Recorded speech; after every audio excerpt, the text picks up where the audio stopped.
News కు స్వాగతం. ముందుగా హెడ్లైన్స్. మధ్యంతర బెయిల్ పొడిగింపుపై కేజ్రీవాల్కు చుక్కెదురు. కేజీ బరువు పెరగారని ఈడీ వాదన.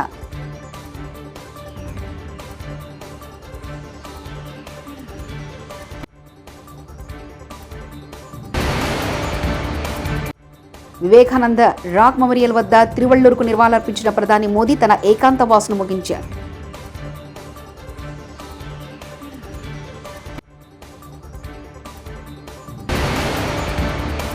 తిరుమలలో వైభవంగా హనుమాన్ జయంతి ఉత్సవాలు.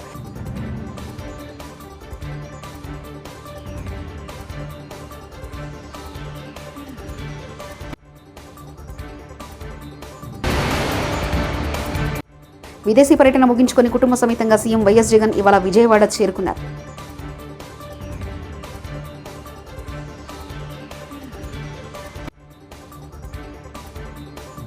సుప్రీంకోర్టు గత నెలలో మంజూరు చేసిన మధ్యంతర బెయిల్ను పొడిగించాలంటూ ఢిల్లీ ముఖ్యమంత్రి అరవింద్ కేజ్రీవాల్ పెట్టుకున్న దరఖాస్తుపై తీర్పును ఢిల్లీ కోర్టు ఈ నెల 5వ తేదీన రిజర్వ్ చేసింది. దీంతో ఈ నెల 2వ తేదీన తిరిగి తిహార్ జైలు అధికారులు ముందు కేజ్రీవాల్తో లొంగిపోవడం అనివార్యం కానుంది. శనివారం తమిళనాడులోని కన్యాకుమారిలోని వివేకానంద రాక్ మెమోరియల్లో ప్రధాని నరేంద్ర మోదీ తన 45 గంటల ధ్యానాన్ని ముగించారు. ఆధ్యాత్మిక పర్యటనలో భాగంగా ప్రధాని మోదీ కన్యాకుమారి చేరుకున్నారు.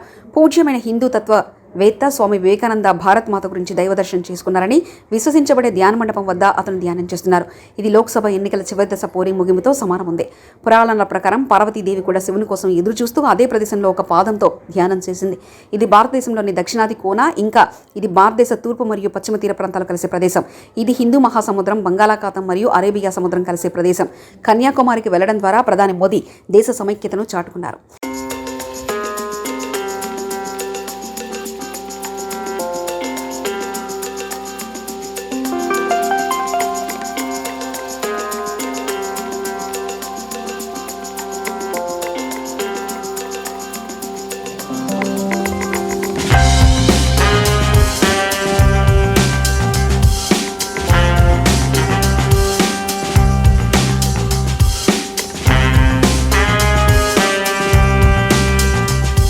తిరుమలలో హనుమాన్ జయంతి ఉత్సవాలు తిరుమల తిరుపతి దేవస్థానం వైభవంగా నిర్వహించింది.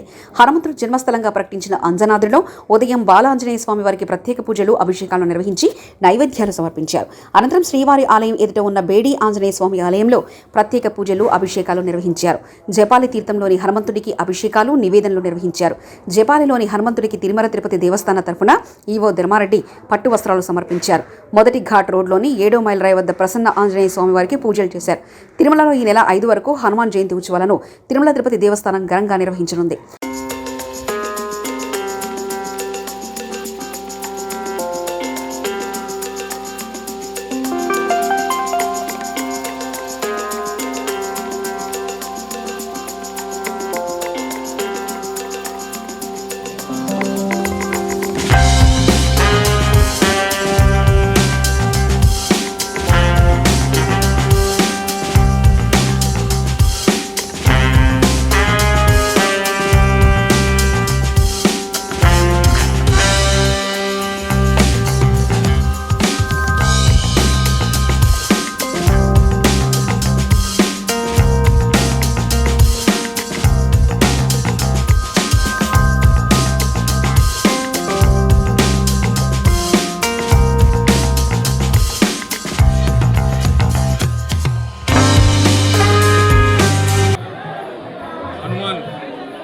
జన్మదిన సందర్భంగా మొదట ఆకాశగంగా తీర్థంలో హనుమంతుని యొక్క అమ్మ అయినటువంటి అంజనీదేవి తపస్సు ఫలితంగా హనుమంతుని జన్మ ఆకాశగంగలో తిరుమలలో ఉద్భవించింది అని అందరికీ తెలిసిన విషయమే.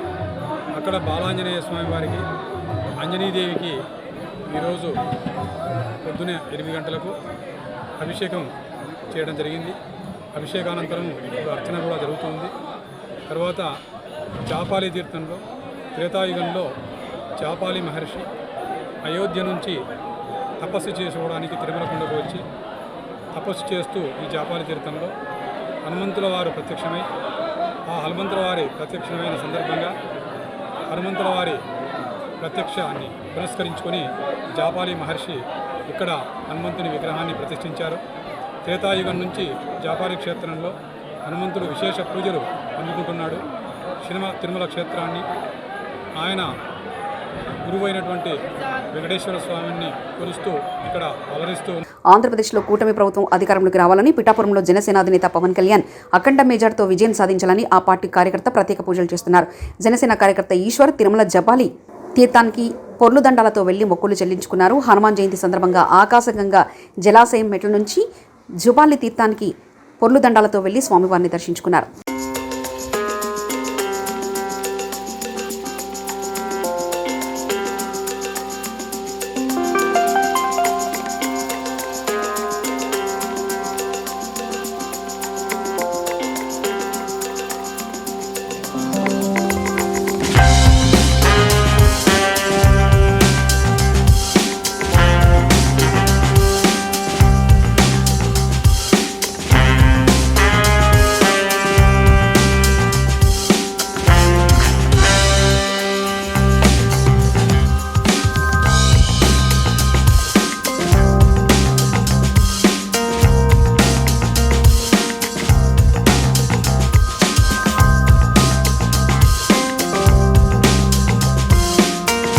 విదేశీ పర్యటన ముగించుకొని కుటుంబ సమేతంగా సీఎం వైఎస్ జగన్ ఇవాళ విజయవాడ చేరుకున్నారు.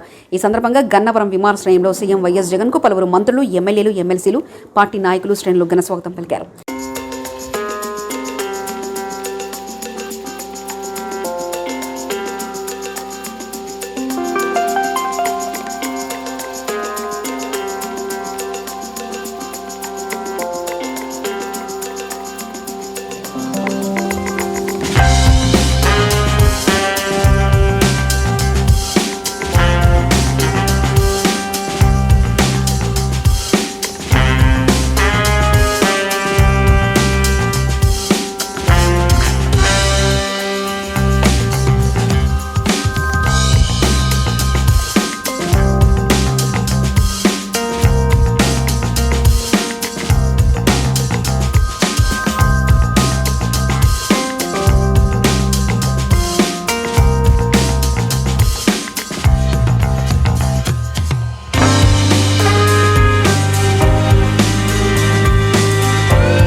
టీడీపీ అధినేత చంద్రబాబుపై మంత్రి జోగి రమేష్ సంచలన వ్యాఖ్యలు చేశారు. ఏపీ ప్రజల నుంచి దోచుకున్న డబ్బును విదేశాల్లో దాచిపెట్టడానికి చంద్రబాబు విదేశాలకు వెళ్లారని తెలిపారు. చంద్రబాబు పర్యటనకు అసలు కారణాలు టీడీపీ నేతలు చెప్పడం లేదని మండిపడ్డారు. గతంలో విదేశాలకు వెళ్తే ఫోటోలు దిగే చంద్రబాబు ఈసారి అలా చేయలేదంటూ అసహనం వ్యక్తం చేశారు, అనుమానం వ్యక్తం చేశారు. దుబాయ్లో దిగాడని చెప్పి ఒక సమాచారం. దుబాయ్ నుంచి 10 రోజుల పాటు అసలు ఏ దేశానికి వెళ్ళాడు, ఎక్కడికి వెళ్ళాడు? ఒక పేపర్లోనేమో, ఒక ఎల్లో మీడియా పత్రికలోనేమో వైద్య పరీక్షల కోసం చంద్రబాబు నాయుడు విదేశాలకు వెళ్ళాడు. ఒక ఎల్లో మీడియాలోనేమో ఎన్నికల్లో తలమునకలైపోయాడు, సేద తీర్చుకోవడం కోసం, విశ్రాంతి కోసం విదేశాలకు వెళ్ళాడని చెప్పేసి ఒక ఎల్లో మీడియాలో. తీరా చూస్తే ఆ పేపర్లో అన్నా రాస్తారేమో చంద్రబాబు నాయుడు ఫలానా దేశంలో విశ్రాంతి తీసుకోవడానికి పోయాడు, ఫలానా దేశంలో ఉన్నాడు, ఫలానా దేశంలో వైద్య పరీక్షలు చేసుకున్నాడు, లేదా ఫలానా దేశంలో విశ్రాంతి తీసుకున్నాడని చెప్పి చెప్తే అది లేదు. సరే,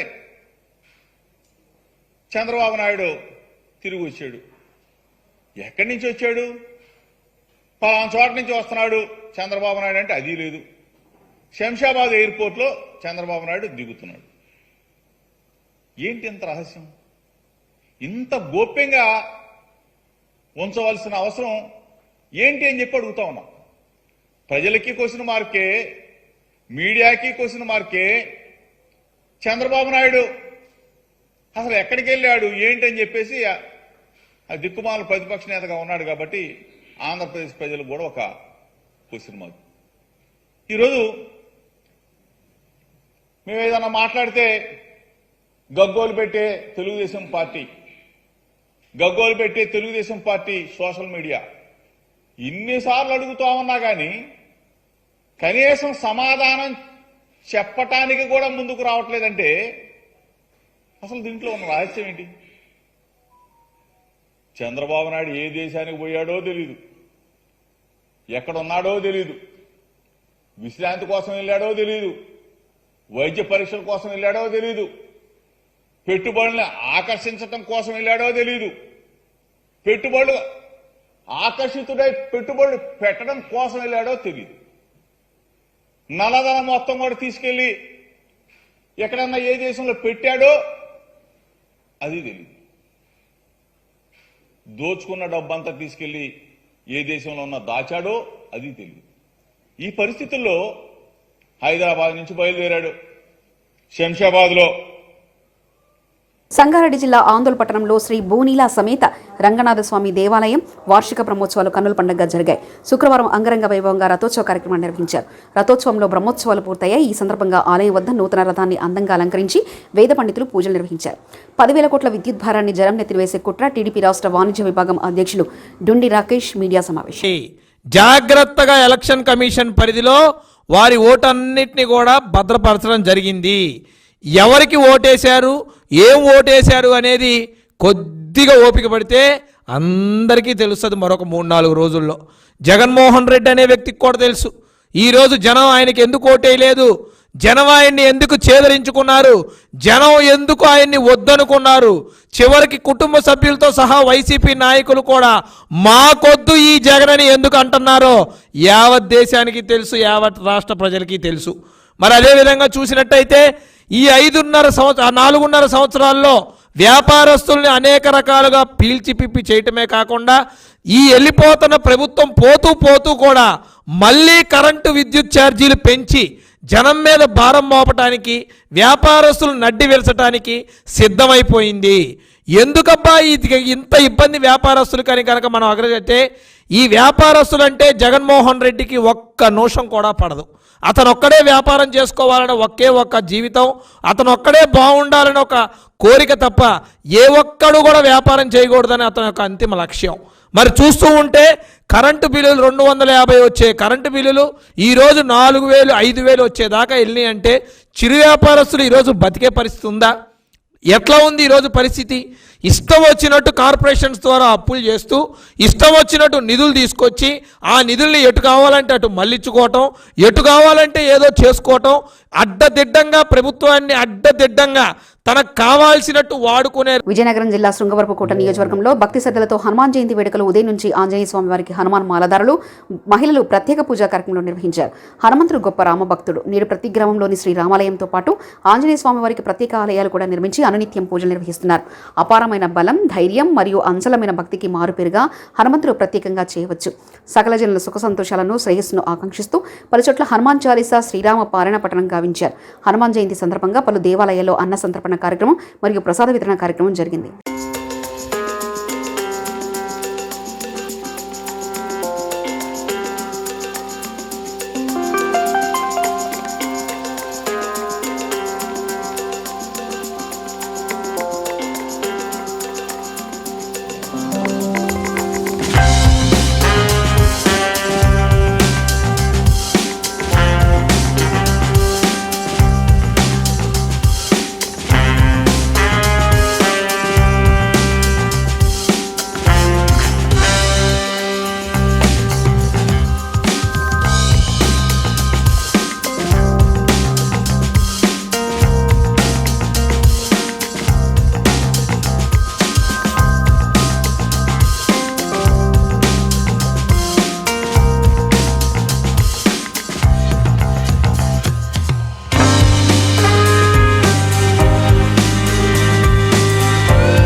మధ్యంతర బెయిల్ పొడిగింపుపై కేజ్రీవాల్కు చుక్కెదురు. కేజీ బరువు పెరగారని ఈడీ వాదన.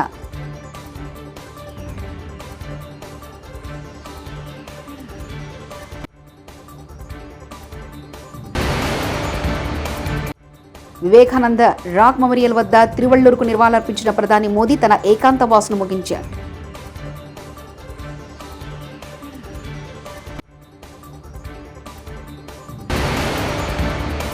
తిరుమలలో వైభవంగా హనుమాన్ జయంతి ఉత్సవాలు.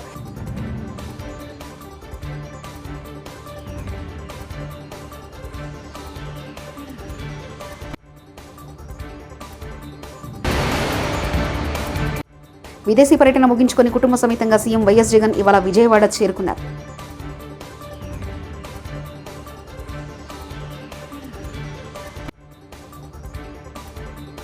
ఇవి బులెటిన్ విశేషాలు.